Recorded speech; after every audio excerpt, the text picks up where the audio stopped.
Good evening. We're starting tonight with breaking news. A grand jury has indicted 4 people in connection with the murder of Preston Lord. Maricopa County Attorney Rachel Mitchell making that announcement in the past few hours. 2 adults and 2 juveniles are facing charges, including first-degree murder.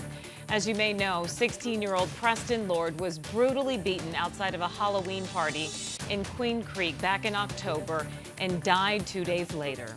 Good evening and thanks so much for joining us for 12 News at 10. I'm Kariba Devine. I'm Mark Curtis. Preston's tragic and untimely death put the spotlight directly on the issue of teen violence in the Valley.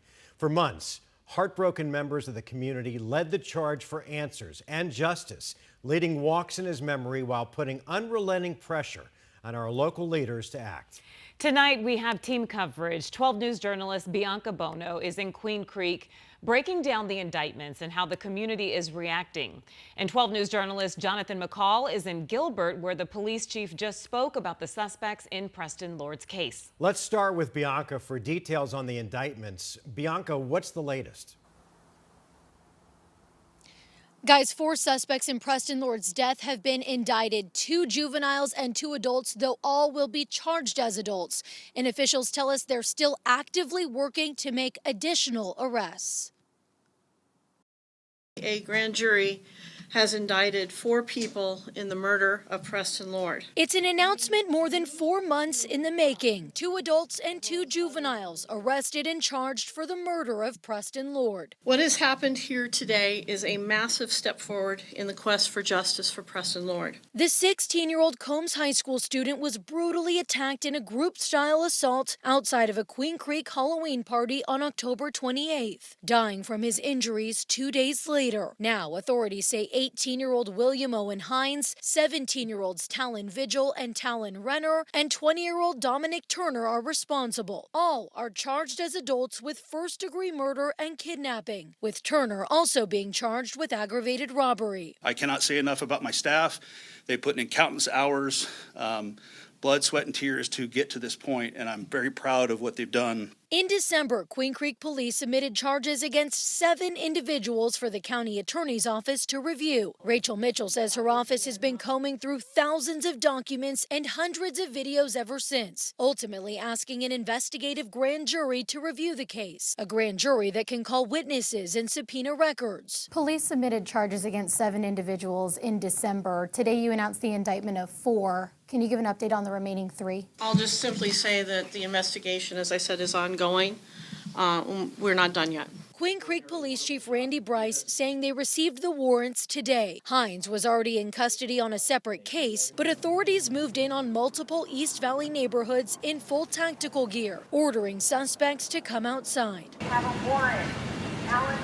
12 News witnessing the police activity in one Gilbert neighborhood where officials were announcing the name of an individual who was not indicted. Are you still actively looking for suspects to arrest today? As County Attorney mentioned, we are actively still working the case, and while I'm not going to comment on the name that was being announced, yes, we are still working on actively to make arrests. As the major break in the case was announced, East Valley community members who have demanded justice in Lord's death for months waited outside. And we're going to get justice for Preston. Many emotional as they heard the news. We fought for this publicly, and I'm just going to say... coming for the rest. Yep. As these 4 suspects now sit behind bars, officials say this is just the first step in what will be a long road to justice. We're not done. We have more to do. These 4 indictments are just the start. And Bianca, this probably does not help the pain the Lord family is feeling, but maybe just the first baby step towards justice. But since the announcement, have we heard it all from Preston's family? Yeah, Mark, just impossible to imagine what this family has gone through over the past 4 months. But yes, tonight we did receive a statement from Preston Lord's family. Here's what it says. We extend heartfelt gratitude to the community members who stepped up to provide information to secure these arrests. But for law enforcement's collective efforts and community members' invaluable cooperation, these arrests would not have happened. Each arrest represents a step towards accountability and justice for our son, Preston. And I do want to note that the community is organizing a vigil tomorrow at 5:30. They'll be holding it in the same Queen Creek neighborhood where Preston Lord lost his life. We're live in Queen Creek tonight. Bianca Bono, 12 News. All right, Bianca, thank you.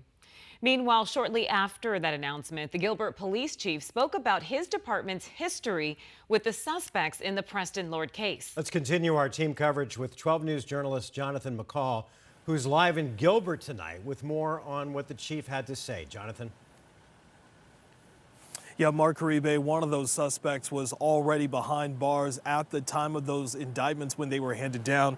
William Owen Hines is at the Maricopa County Jail already because he's facing aggravated assault charges connected to 2 incidents here in Gilbert. In that news conference that just wrapped up in the last 90 minutes, Gilbert Police Chief Michael Solberg said that Gilbert police have had contact with all 4 of these individuals connected to Preston Lord's murder. But because they were juveniles at the time, as police were giving us details, they could not connect them to these particular incidents. But here's what we did learn about these